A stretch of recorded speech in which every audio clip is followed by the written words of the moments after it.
Hi friends, welcome to Kannada food films. ಇವತ್ತಿನ ರೆಸಿಪಿಯಲ್ಲಿ ನಾನು ಕಲ್ಲಂಗಡಿ ಹಣ್ಣಿನ ಜ್ಯೂಸ್ ಯಾವ ರೀತಿ ಮಾಡೋದು ಅನ್ನೋದನ್ನು ತೋರಿಸ್ಕೊಡ್ತಾ ಇದ್ದೀನಿ.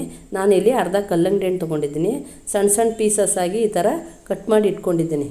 ಮತ್ತು ಸಕ್ಕರೆನೂ ಇಟ್ಕೊಂಡಿದ್ದೀನಿ, ಮತ್ತು ಪುದೀನ ಸೊಪ್ಪು ಇಟ್ಕೊಂಡಿದ್ದೀನಿ, ಮತ್ತು ನಿಂಬೆಹಣ್ಣು ಇಟ್ಕೊಂಡಿದ್ದೀನಿ ಒಂದು ಅರ್ಧ. ಈಗ ನಾನು ಜ್ಯೂಸ್ ಜಾರ್ಗೆ ಕಟ್ ಮಾಡಿ ಇಟ್ಕೊಂಡಿದ್ನಲ್ಲ ಕಲ್ಲಂಗಡಿ ಹಣ್ಣು, ಅದನ್ನು ಸೇರಿಸ್ಕೊತಾ ಇದ್ದೀನಿ. ಸೇರಿಸ್ಕೊಂಡು ನಾನಿಲ್ಲಿ ಸಕ್ಕರೆ ಸೇರಿಸ್ಕೊತಾ ಇದ್ದೀನಿ. ನಾನು ಹಣ್ಣು ಜಾಸ್ತಿ ಸ್ವೀಟಾಗಿರೋದ್ರಿಂದ 3 ಸ್ಪೂನ್ ಸೇರಿಸ್ಕೊತಾ ಇದ್ದೀನಿ. ಈಗ ನೀವು ಸ್ವೀಟ್ ಇಲ್ಲ ಅಂದರೆ ಬೇಕಾದ್ರೆ ಒಂದು 5 ಸ್ಪೂನ್ ಬೇಕಾದ್ರೆ ಸೇರಿಸ್ಕೊಬೋದು. ಈಗ ಸ್ವಲ್ಪ ಪುದೀನ ಸೊಪ್ಪು ಸೇರಿಸ್ಕೊಂಡಿದ್ದೀನಿ, ಮತ್ತು ನಿಂಬೆ ರಸನೂ ಸಹ ಸೇರಿಸ್ಕೊಂಡಿದ್ದೀನಿ, ಒಂದು ಅರ್ಧ ಹೋಳು. ಈಗ ಈ ಥರ ಗ್ರೈಂಡ್ ಮಾಡ್ಕೊಬೇಕು. ಗ್ರೈಂಡ್ ಮಾಡ್ಕೊಂಡು ಈಗ ನಾನು ಒಂದು ಸರ್ವಿಂಗ್ ಗ್ಲಾಸ್ಗೆ ಈಗ ಸರ್ವ್ ಮಾಡ್ಕೊತಾ ಇದ್ದೀನಿ.